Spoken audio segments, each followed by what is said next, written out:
आज की क्लास में हम 3 tool, scale tool, share tool और रीशेप टूल पे बात करेंगे। मैं यहाँ पे क्लिक करूंगी और यहाँ पे क्लिक करके इस फ्लाईआउट को बाहर निकाल लेती हूँ। और इसमें सबसे पहले हमारे पास स्केल टूल है, दूसरे नंबर पे शेयर टूल और उसके बाद रीशेप टूल है। तो इन तीनों टूल्स पे हम आज की क्लास में बात करेंगे। मैं हूं आपकी टीचर मुबीना बारी और आप देख रहे हैं एफर्ट फॉर सक्सेस। मज़ीद वीडियोस और अपडेट के लिए आप हमारी वेबसाइट विजिट कर सकते हैं। उसके अलावा आप हमें हमारे फेसबुक पेज पर भी फॉलो कर सकते हैं। स्केल टूल किसी भी ऑब्जेक्ट को स्केल अप या स्केल डाउन करने के लिए यूज होता है और यही काम आप सिलेक्शन टूल की मदद से भी कर सकते हैं। लेकिन जब आप स्केल टूल को यूज करते हैं तो आपके पास ज्यादा फ्रीडम होती है और आप ज्यादा कंट्रोल्ड वे से इसको यूज कर सकते हैं। अगर मैं यहाँ से रेक्टेंगल टूल लेकर यहाँ पे एक रेक्टेंगल ड्रॉ करती हूँ और ड्रॉ करने के बाद यहाँ से सिलेक्शन टूल लूँ और यहाँ पे इस कॉर्नर पे लेके आऊँ तो मैं इसको स्केल डाउन भी कर सकती हूँ और स्केल अप भी कर सकती हूँ। लेकिन इसका पिवट पॉइंट सेंटर में ही रहता है। मैं इस पिवट पॉइंट को चेंज नहीं कर सकती या मैं किसी और डायरेक्शन में इसको स्केल अप या स्केल डाउन नहीं कर सकती। तो अब मैं यहाँ से स्केल टूल लूंगी और स्केल टूल लेने के बाद जब हम अपने ऑब्जेक्ट को स्केल करते हैं तो उसका पिवट पॉइंट भी चेंज कर सकते हैं। जैसे ये पिवट पॉइंट सेंटर में है, अगर मैं इस पिवट पॉइंट को यहाँ पे रखती हूँ, अगर मैं बिल्कुल इसे इस एंकर पॉइंट पे रखूंगी और उसके बाद मैं इसको स्केल करूँ तो आप देखें, अगर मैं इसे ऊपर की तरफ लेके आऊँ तो भी, अगर मैं इसे इस तरफ लेके आऊँ, यहाँ पे लेके आऊँ, अगर मैं इसे किसी भी तरफ लेके आऊँ तो इसका एंकर पॉइंट इस कॉर्नर पे रहेगा। अब आप देखें ये इस तरफ आ गया, जबकि ये एंकर पॉइंट अपनी जगह पे स्टिल है। अब आप देखें, इसको मूव करते हुए मैं इसकी कॉपी भी ले सकती हूँ। अगर मैं अपने कीबोर्ड से ऑल्ट प्रेस करूंगी तो इसकी कॉपी आ जाएगी और कॉपी लेते हुए जो नया ऑब्जेक्ट है उसको मैं उसके साइज से छोटा या बड़ा करके कॉपी ले सकती हूँ। अगर मैं इसके साइज को इतना रखूं और इतना रखते हुए मैं यहाँ से ऑल्ट प्रेस कर दूं तो आप देखें ये इसकी कॉपी आ गई। और उसके बाद मैं दोबारा इसको सिलेक्ट करूं और सिलेक्ट करने के बाद यहाँ से स्केल टूल लेकर इस पिवट पॉइंट को यहाँ पे रखूं और यहाँ पे रखने के बाद अगर मैं नीचे की तरफ इसकी कॉपी लूं और कॉपीज लेने के बाद मैं इन सबको सिलेक्ट करूंगी। इनकी आउटलाइन को थोड़ा सा ज्यादा कर देती हूँ, मैं इन्हें 4 पिक्सल कर देती हूँ। 4 पिक्सल करने के बाद मैं इनको सिलेक्ट करके यहाँ साइड पे रख देती हूँ। मैं दोबारा यहाँ से रेक्टेंगल टूल लूंगी और रेक्टेंगल टूल लेकर यहाँ पर ड्रैग करूंगी और रेक्टेंगल ड्रॉ करने के बाद मैं यहाँ से ड्रैग सिलेक्शन टूल लूंगी। ड्रैग सिलेक्शन टूल लेकर अगर मैं 2 एंकर पॉइंट को सिलेक्ट करूं और सिलेक्ट करने के बाद यहाँ से स्केल टूल लूं तो आप देखें इसका पिवट पॉइंट खुद बहुत यहाँ सेंटर में आ गया। अब अगर मैं इन कॉर्नर को पकड़ के ड्रैग करती हूँ तो ये ऑपोजिट डायरेक्शन में ड्रैग होंगे। अगर मैं इसको बाहर की तरफ ड्रैग करूं तो आप देखें दोनों कॉर्नर बाहर की तरफ ड्रैग हो रहे हैं, जबकि मैंने एक कॉर्नर को पकड़ के ड्रैग किया है। और अगर मैं इसे अंदर को ड्रैग करूं तो आप देखें ये अंदर की तरफ ड्रैग हो रहे हैं। मैं इसको डिलीट कर देती हूँ और डिलीट करने के बाद मैं यहाँ से एक रेक्टेंगल लूंगी। रेक्टेंगल लेने के बाद मैं इसमें कोई कलर फिल कर देती हूँ। मैं इसमें ये कलर फिल कर देती हूँ। कलर फिल करने के बाद मैं यहाँ से पेन टूल लेकर यहाँ पे एक एंकर पॉइंट ऐड करूंगी और यहाँ पे एक एंकर पॉइंट ऐड करूंगी। अब इसमें मैंने 2 एंकर पॉइंट मजीद ऐड कर दिए हैं और उसके बाद मैं शिफ्ट प्रेस करके ऑल्ट प्रेस करके इसकी कॉपी लूंगी ताकि एक्यूरेट आए और उसके बाद कंट्रोल डी करके कुछ मजीद कॉपीज मैं इसकी ले लेती हूँ। कॉपीज लेने के बाद मैं यहाँ से ड्रैग सिलेक्शन टूल लेकर अगर यहाँ दरमियान में ड्रैग करके जस्ट दरमियान वाले एंकर पॉइंट को सिलेक्ट करूं। अब आप देखें मेरे ये दरमियान वाले एंकर पॉइंट सिलेक्ट है। उसके बाद मैं यहाँ से स्केल टूल लूं और यहाँ से पकड़कर अगर ड्रैग करूं तो आप देखें मेरी शेप कुछ इस तरह से आ रही है। और अगर मैं इन्हें पकड़कर अंदर की तरफ ड्रैग करूं, आप देखें मेरी शेप कुछ इस तरह से आ गई। इस तरह से आप बहुत से क्रिएटिव वर्क कर सकते हैं स्केल टूल को यूज करते हुए। मैं इसको डिलीट कर देती हूँ और डिलीट करने के बाद मैं दोबारा यहाँ से एक रेक्टेंगल लूंगी और रेक्टेंगल ड्रॉ करने के बाद मैं यहाँ से सिलेक्शन टूल लूंगी और थोड़े फासले पे ऑल्ट और शिफ्ट प्रेस करते हुए इसकी कॉपी ले लेती हूँ। उसके बाद मैं इन दोनों को सिलेक्ट करूंगी और यहाँ से स्केल टूल लूंगी। स्केल टूल लेने के बाद अब मैं इसमें से किसी भी एक ऑब्जेक्ट के कॉर्नर को पकड़कर अगर ड्रैग करूं, मैं यहाँ पे ऑल्ट प्रेस करूंगी और इसकी कॉपी आ गई। अब जब आप कंट्रोल डी करके कॉपी लेंगे तो जितने % हमारा दूसरा ऑब्जेक्ट पहले वाले से छोटा है, हमारा तीसरा ऑब्जेक्ट उतने % ही दूसरे वाले ऑब्जेक्ट से छोटा होगा। और मैं यहाँ पे कंट्रोल डी करके इसकी कॉपीज ले लेती हूँ। तो आप देखें कुछ इस तरह से ऑब्जेक्ट मेरे सामने आ रहे हैं। मैं इन सबको सिलेक्ट करके डिलीट कर देती हूँ और दोबारा यहाँ से रेक्टेंगल टूल लूंगी। और रेक्टेंगल टूल लेने के बाद अगर मैं स्केल टूल पे डबल क्लिक करती हूँ तो यहाँ मेरे पास इसका फ्लाई आउट आ जाता है। अब यहाँ से भी मैं इसकी स्केलिंग कर सकती हूँ। अब यहाँ सबसे पहले यूनिफॉर्म है। अगर आप यूनिफॉर्म पे चेक लगाते हैं और यहाँ पे वैल्यू चेंज करते हैं तो जितनी वैल्यू चेंज करेंगे आपका ऑब्जेक्ट भी उसी के मुताबिक चेंज होगा।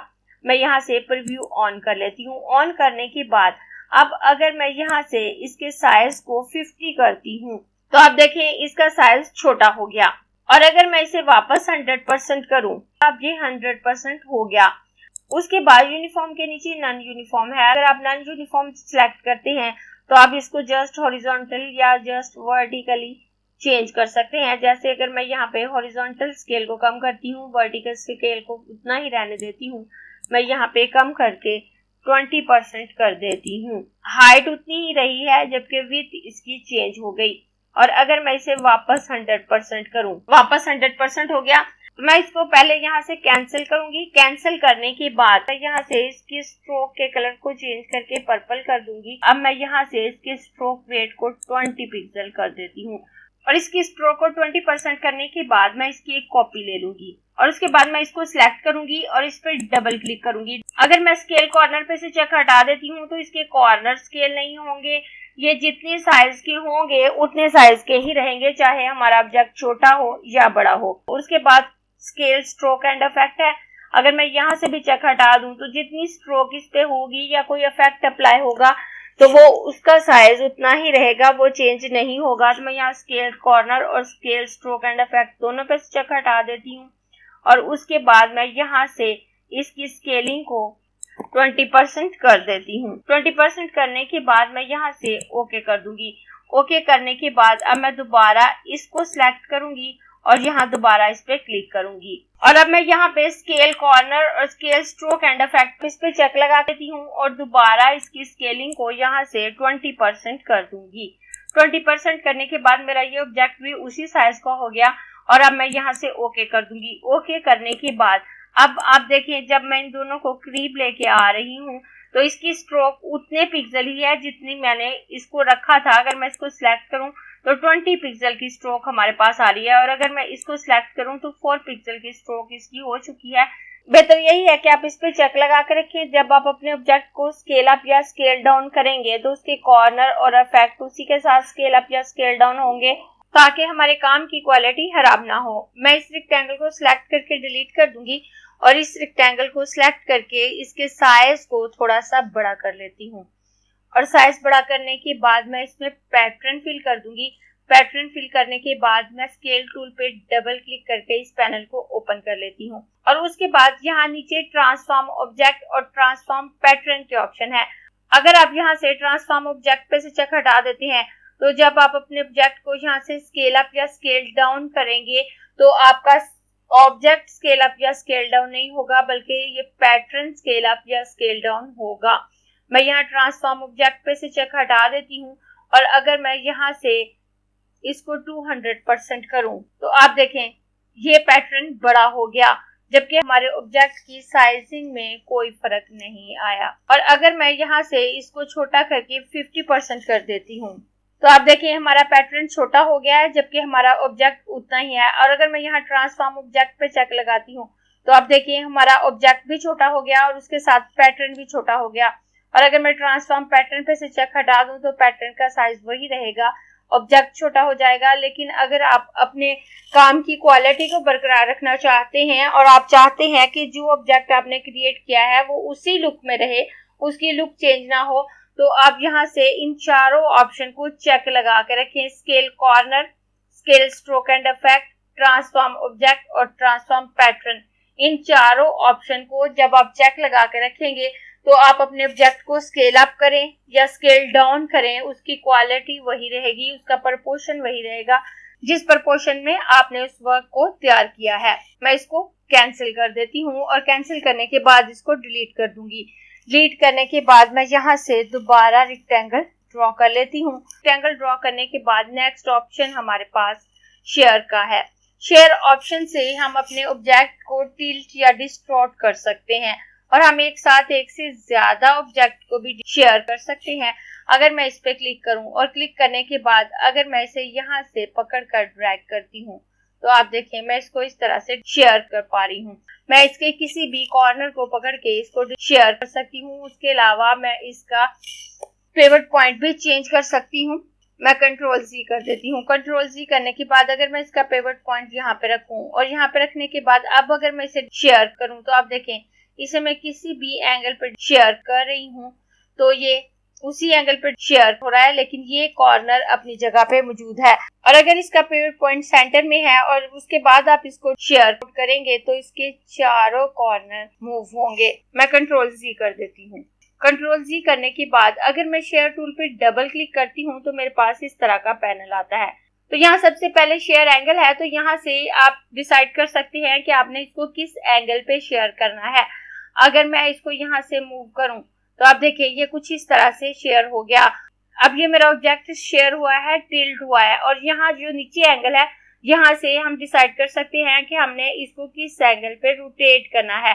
और यहाँ पे हॉरिजॉन्टल एक्सिस है, अगर मैं इस पे क्लिक करूं और उसके बाद मैं यहाँ से इसका एंगल चेंज करूं तो वो उसी के मुताबिक चेंज होगा। और अगर मैं वर्टिकली चेंज करना चाहती हूँ तो मैं वर्टिकली सिलेक्ट करूंगी। देखिए अब जैसे ही मैं हॉरिजॉन्टल पे क्लिक करती हूँ तो ये कुछ इस तरह से हो जाता है।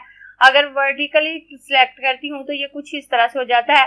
तो यहाँ से आप डिसाइड कर सकते हैं कि आपने हॉरिजॉन्टल एक्सिस पे इसके एंगल को चेंज करना है या वर्टिकल। और उसके बाद नीचे ट्रांसफॉर्म ऑब्जेक्ट और ट्रांसफॉर्म पैटर्न के ऑप्शन है। अगर आपके ऑब्जेक्ट में पैटर्न फिर होगा तो ये ऑप्शन शो हो जाते हैं और ये ऑप्शन अभी थोड़ी देर पहले हमने देखे हैं। अगर आप अपने ऑब्जेक्ट को टिल्ट कर रहे हैं और इन पे चेक लगा हुआ है तो आपका ऑब्जेक्ट और पैटर्न एक साथ टिल्ट होगा और अगर चेक नहीं लगा हुआ तो वो एक साथ टिल्ट नहीं होंगे। और इन ऑप्शन को अभी थोड़ी देर पहले हमने देखा है। मैं इनको कैंसिल कर देती हूँ और कैंसिल करने के बाद अब मैं इसको डिलीट कर देती हूँ। और डिलीट करने के बाद मैं इनको सिलेक्ट करूंगी और सिलेक्ट करके यहाँ पे रख लेती हूँ। इन दो रेक्टेंगल को सिलेक्ट करके इनकी हाइट थोड़ी सी कम कर लेती हूँ। कम करने के बाद अब मैं इसको सिलेक्ट करूंगी और यहाँ शेयर टूल पे डबल क्लिक करूंगी। डबल क्लिक करने के बाद अब मैं यहाँ पे इसको 45 डिग्री पे शेयर करूं। मैं इसे वर्टिकल एक्सिस पे शेयर करूंगी और यहाँ से ओके कर दूंगी। ओके करने के बाद अब मैं इसको यहाँ पे सेट कर देती हूँ। उसके बाद मैं इसको सिलेक्ट करूंगी और यहाँ शेयर टूल पे डबल क्लिक करूंगी। अब आप देखें जब मैंने इस पैनल को ओपन किया तो इसने खुद ब खुद इसको कुछ इस तरह से शेयर किया है और यहाँ पे एंगल 90 और शेयर एंगल 45 है। क्योंकि इसको मैंने 45 डिग्री पे शेयर किया था तो इसको मैं -45 पे शेयर करूंगी। और उसके बाद मैं यहाँ से एंगल को 0 कर देती हूँ और 0 करने के बाद मैं यहाँ से ओके करूंगी। और ओके करने के बाद यहाँ से सिलेक्शन टूल लेकर मैं इसको यहाँ पर सेट कर देती हूँ। तो अब आप देखें ये एक 3D ऑब्जेक्ट मेरे पास आ गया। आप इस तरह से भी शेयर टूल को यूज कर सकते हैं और आप इसमें कलर भी फिल कर सकते हैं। मैं इसको डिलीट कर देती हूँ। मैं रेक्टेंगल टूल लेकर यहाँ पर एक रेक्टेंगल ड्रॉ कर लूंगी। रेक्टेंगल ड्रॉ करने के बाद मैं इसकी एक कॉपी यहाँ पे ले लेती हूँ। इसके साइज को थोड़ा सा छोटा कर लूंगी। छोटा करने के बाद अब मैं इसको सिलेक्ट करूंगी और सिलेक्ट करने के बाद शेयर टूल पे डबल क्लिक करके इस पैनल को ओपन करूंगी और उसके बाद मैं इसको 35 डिग्री पे शेयर कर लेती हूँ और यहाँ से ओके कर दूंगी। ओके करने के बाद अब मैं इसको यहाँ पे सेट कर दूंगी और यहाँ से इसके साइज को थोड़ा सा बड़ा कर लेती हूँ। और इसको यहाँ पे सेट करने के बाद मैं कंट्रोल R से अपने गाइड्स को ओपन कर लेती हूँ और यहाँ पर एक गाइड यहाँ पे ला के रखूंगी और उसके बाद यहाँ से एक गाइड मैं यहाँ पे रखूंगी और उसके बाद मैं यहाँ से पेन टूल लूंगी। पेन टूल लेकर अब मैं यहाँ पे क्लिक करूंगी, शिफ्ट के साथ यहाँ पे क्लिक करूंगी, यहाँ पे क्लिक करूंगी और यहाँ पे क्लिक करूंगी और इस शेप को मैं कंप्लीट कर लेती हूँ।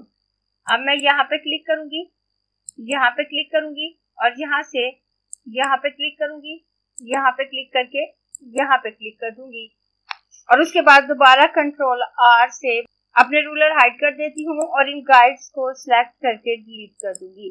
डिलीट करने के बाद अब मैं यहाँ से रेक्टेंगल टूल लूंगी और एक छोटा सा रेक्टेंगल ड्रॉ करूंगी। रेक्टेंगल ड्रॉ करने के बाद यहाँ से ड्रैग सिलेक्शन टूल लेकर यहाँ ऊपर वाले 2 एंकर पॉइंट को सिलेक्ट करके ऊपर से इसको राउंड कर दूंगी और राउंड करने के बाद मैं इसको उठाकर यहाँ पे सेट कर देती हूँ।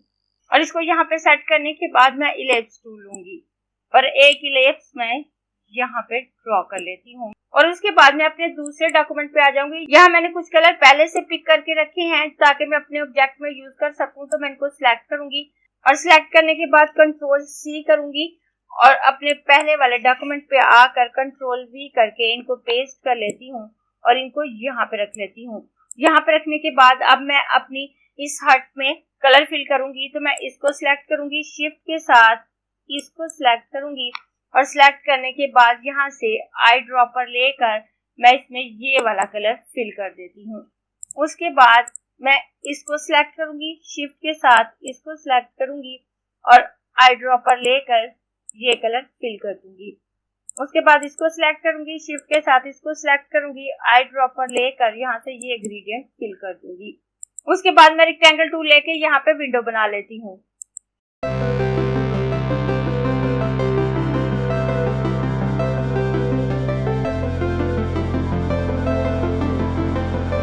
उसके बाद मैं इन सबको सिलेक्ट करूंगी और सिलेक्ट करने के बाद मैं इनको ग्रुप कर देती हूँ और ग्रुप करने के बाद मैं शिफ्ट के साथ इसके साइज को छोटा कर दूंगी और छोटा करके मैं इसको यहाँ पे रख देती हूँ। और यहाँ पे रखने के बाद अब मैं दोबारा यहाँ से रेक्टेंगल टूल लूंगी। मैं यहाँ से इसकी आउटलाइन की विड्थ थोड़ी सी ज्यादा कर देती हूँ, मैं इसे 4 पिक्सल कर देती हूँ और उसके बाद मैं रीशेप टूल की तरफ आऊंगी। रीशेप टूल को यूज करने के लिए आपको डायरेक्ट सिलेक्शन टूल लेकर किसी पाथ को सिलेक्ट करना पड़ेगा। अगर आप कोई भी पाथ सिलेक्ट नहीं करते तो ये ऑप्शन वर्क नहीं करेगा। जैसे आप देखें, अगर मैं इसको सिलेक्ट करूं और यहाँ से रीशेप टूल लूं तो आप देखें अगर मैं इसको चेंज करने की कोशिश करती हूँ तो ये पूरा रेक्टेंगल मूव कर रहा है और उसके साथ साथ जहां से मैं इसको पकड़ रही हूँ वहां पे ये एंकर पॉइंट भी ऐड कर रहा है। तो मैं कंट्रोल जी कर देती हूँ। कंट्रोल जी करने के बाद अब मैं यहाँ से ड्रैग सिलेक्शन टूल लूंगी और उसके बाद अगर मैं इस पाथ पर ड्रैग करूं और यहाँ से रीशेप टूल लूं और उसके बाद अगर मैं अब पाथ को पकड़ के ड्रैग करती हूँ तो आप देखें मैं इसकी शेप यूं चेंज कर सकती हूँ और जिस पाथ को मैंने सिलेक्ट किया है उसके अलावा भी उस ऑब्जेक्ट की किसी दूसरी पाथ को सिलेक्ट करके मैं उसको मूव कर सकती हूँ जब मैं ड्रैग सिलेक्शन टूल की मदद से किसी पाथ को सिलेक्ट कर लेती हूँ। तो अब आप देखिए मैं इसे यहाँ से पकड़कर अगर ड्रैग करूँ तो मैं इसको चेंज कर पा रही हूँ, अगर यहाँ से पकड़ के ड्रैग करूँ तो इसे चेंज कर पा रही हूँ और अगर मैं इस पर डबल क्लिक करूँ तो इसका कोई फ्लाई आउट हमारे पास नहीं आता, ना ही इसकी कोई एक्स्ट्रा प्रॉपर्टी है। जस्ट इसका इतना ही फीचर है कि आप ड्रैग सिलेक्शन टूल की मदद से किसी पाथ को सिलेक्ट करें और उसके बाद उसको ड्रैग करके आप चेंज कर सकते हैं। लेकिन ये बहुत काम का टूल है और हमारे काम को बहुत आसान बना देता है। मैं इस शेप को डिलीट कर देती हूँ। मैं इस शॉर्टकट की को उठाकर यहाँ पे रख देती हूँ ताकि मेरे काम में डिस्टर्बेंस ना हो और मैं यहाँ से पेन टूल लूंगी। पेन टूल लेने के बाद मैं यहाँ पे क्लिक करूंगी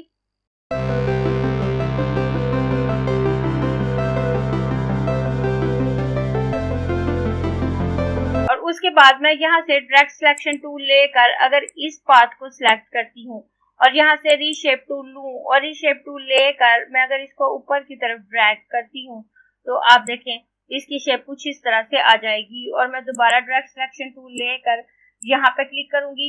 उसके बाद मैं दोबारा यहाँ से रीशेप टूल लेकर इसको भी ड्रैग करके ऊपर की तरफ मूव कर लूंगी तो इसकी शेप भी कुछ इस तरह से आ जाएगी। उसके बाद मैं इसको सिलेक्ट करूंगी, आई ड्रॉपर की मदद से मैं इसमें ये वाला कलर फिल कर देती हूँ। उसके बाद मैं इसको सिलेक्ट करूंगी और आई ड्रॉपर की मदद से इसमें ये कलर फिल करके इस कलर को थोड़ा सा डार्क कर लेती हूँ। तो मैं यहाँ कलर ऑप्शन पे आऊंगी, यहाँ से HSB और इसकी ब्राइटनेस मैं थोड़ी सी कम करके इसमें ये वाला शेड फिल कर देती हूँ और इनमें से एक्स्ट्रा बॉक्सेस को मैं यहाँ से डिलीट कर देती हूँ। उसके बाद मैं अपने दूसरे डॉक्यूमेंट पे आऊंगी और यहाँ मैंने एक ट्री की शेप बना के रखी है। मैं इसको यहाँ से कॉपी कर लूंगी और कॉपी करने के बाद अपने पहले डॉक्यूमेंट में आकर यहाँ पे इसको पेस्ट कर देती हूँ और पेस्ट करने के बाद अब मैं इसकी एक कॉपी ले लेती हूँ और कॉपी लेने के बाद मैं इसकी साइज को थोड़ा सा छोटा कर लूंगी छोटा करने के बाद मैं इसको इसके करीब करके पेस्ट करूंगी और आई ड्रॉपर की मदद से इसके कलर को चेंज करके इसमें ये कलर फिल कर देती हूँ। और उसके बाद मैं इन दोनों ट्रीज को सिलेक्ट करके यहाँ से ग्रुप कर देती हूँ। अब इनको ग्रुप करने के बाद मैं इसकी एक कॉपी ऑल्ट के साथ यहाँ पे लूंगी और अब इसको मैं फ्लिप कर लूंगी ताकि ये वाला ट्री इस साइड पे आ जाए। तो मैं यहाँ से रिफ्लेक्ट ऑप्शन पे क्लिक करूंगी, सेंटर पॉइंट को यहाँ पे ले आऊंगी और उसके बाद मैं यहाँ पे क्लिक करूं तो ये फ्लिप हो गया। और अब देखें ये फ्लिप होकर इसी के ऊपर पेस्ट हो गया है। तो मैं इसको उठाकर यहाँ पे रखूंगी और इसको उठाकर मैं यहाँ पे रख देती हूँ।